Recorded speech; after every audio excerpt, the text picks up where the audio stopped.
从停车场到城墙有很多条小路，这边往西大墙，据说要30到40分钟的样子。老话讲望山跑死马，尽头看似不远的山顶，平时不怎么去到户外的我，怕是要花更多时间。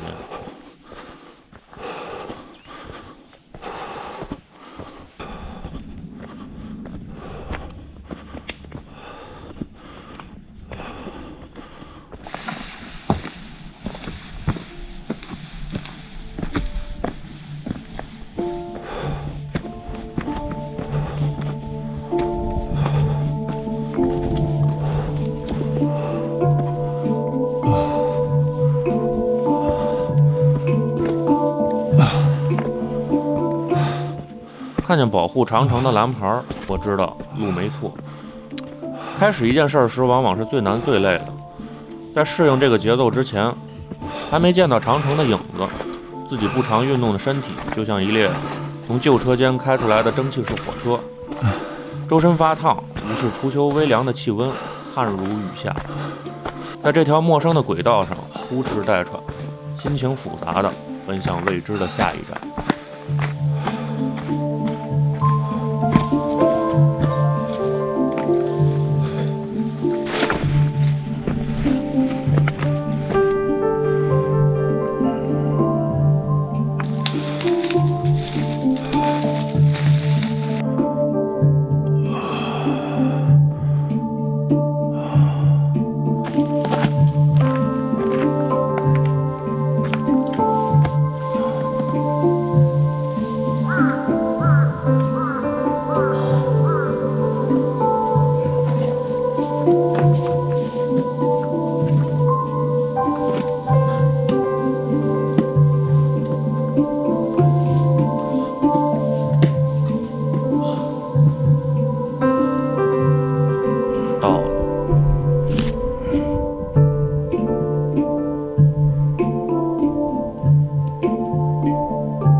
尽管陡峭狭长，但每一级不算太高的台阶，触手可及的两侧城墙，都让这样漫长的上升心里多了几分安全感。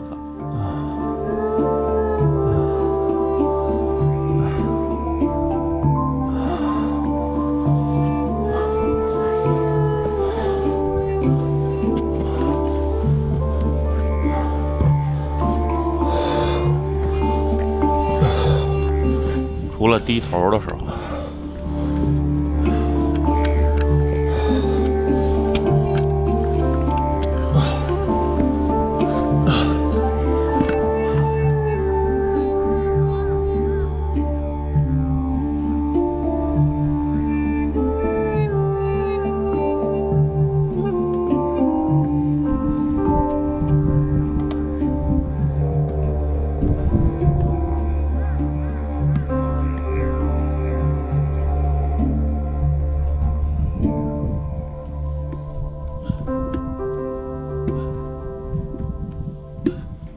电话里问当地农家院的阿姨，才证实了自己走错岔路的猜测。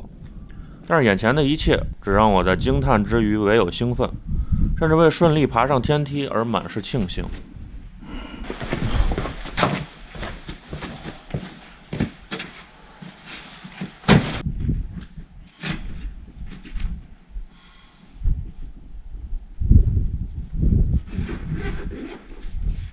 我只是来拍点东西，管它是哪儿呢。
不能不承认，下的时候确实有点含糊，身子得使劲往后，左手围墙，右手台阶，两手都得抓，两手都要硬。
左侧的岔道把我引到这个相比之下显得气派宽大的多的敌楼，二层坍塌只剩了这么一面墙。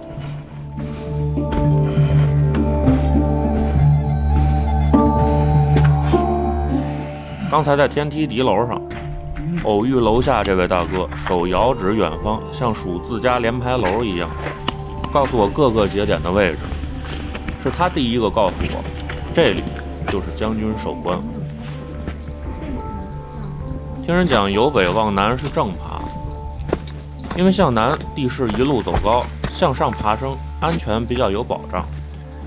加上刚过去两个大哥是从什么涧口爬过来的，除了对我自己来表示勇气可嘉以外，我问了，他们说这一段可无忧矣，除去一处远不如天梯高和陡峭的，其他尽可以放心。我一听就踏实了，也就这么回事儿嘛。这块整段都垮掉了，我猜是由于不可抗力。也许科学能给出许多似是而非的解释，但究其根本，原因就变得深邃莫测。像很多崩坏的事物，一个胎死腹中的项目，一段戛然而止的工作，人与彼此之间关系的断裂。要说为什么回望来时候的路，恐怕也很难有人能真的讲清楚。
忽然往前就看不到和前面山头相连接的路了，疑惑，但更多的是每多走一步就加重一点的不安。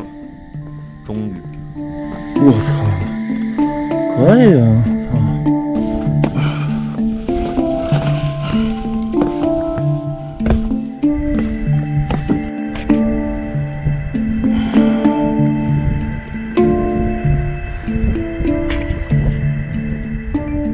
城墙在这里急转直下，台阶向看不见的谷底堆出一个优雅的弧度，而对我来说，就只有毫无准备的忐忑。背包在身后挤着砖墙，让人在砖凳上难以一直保持重心稳定，每一级都需要双手撑稳，脚尖才敢探到下一级。塞满东西的背包时而挂在刚下来的一级向下坠，时而挤在身后，软软的，像一副不怀好意的手在往前推。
惊魂未定之余，就再也不敢掉以轻心了。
完事之后哪儿都没有直接能下去的路，仔细观瞧，原来边上有小路能绕，但需要再钻回原路。亏得我以为又没路了，虚惊一场。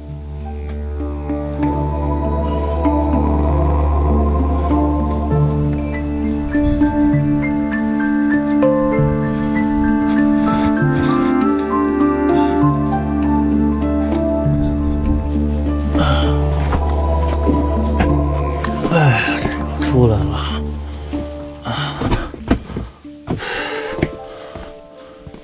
出来之后到边上过去。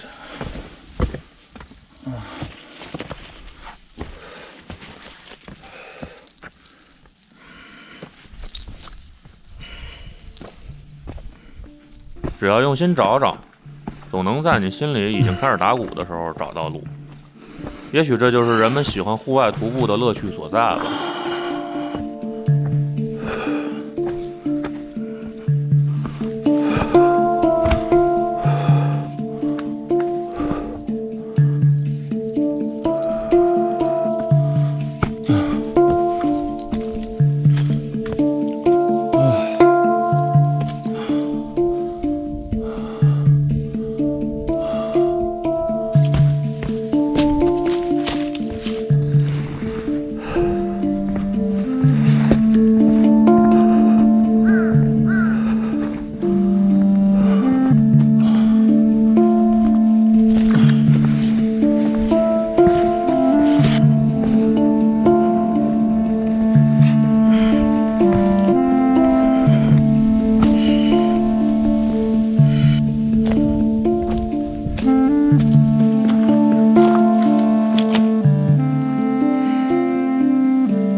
刚钻出来就给迎面而来的几个哥们儿行了个大礼。闹半天，原来可以从敌楼顶上直接过去。这事儿闹，这还必须得钻一下。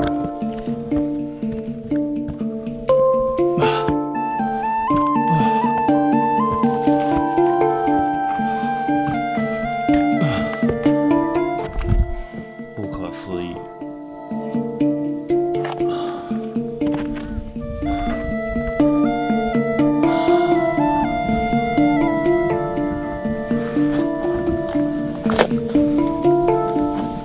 但是后悔已经来不及了，不从上面过去，就无路可走。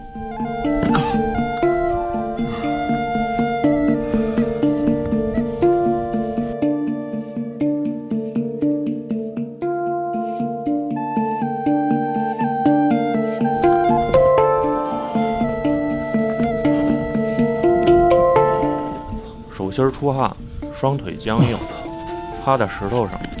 我度过了有生以来最惊心动魄的10几秒。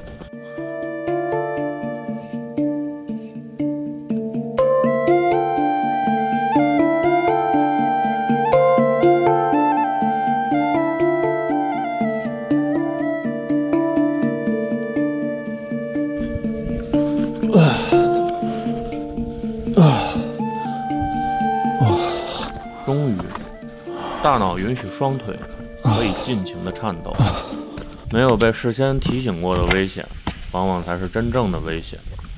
它总会以一种出乎意料的方式横在你面前，但遇见了，也只能横下一颗心。只有躲不开的，没有过不去的。回头再看，许就没当时那样的慌张了。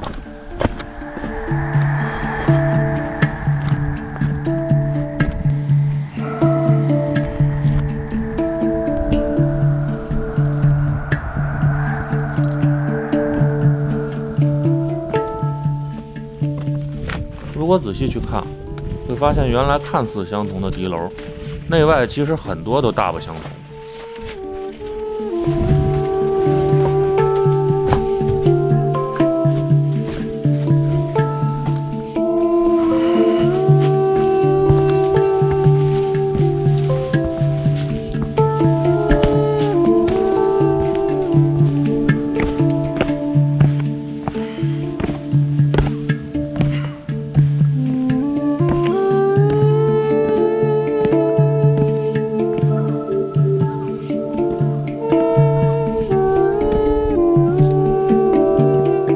看脚下，抬头仰望，真想就这么一直走下去。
长日将尽，水喝完了，汗流浃背，干了又湿透。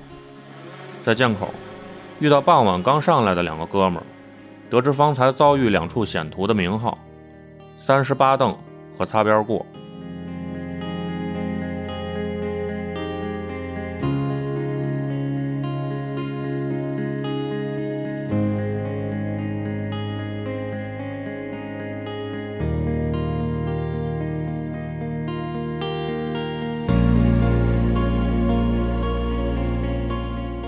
而看似不远前方卧伏在有如心电图般起伏山巅的，就又是人们另一天难忘的无数个故事了。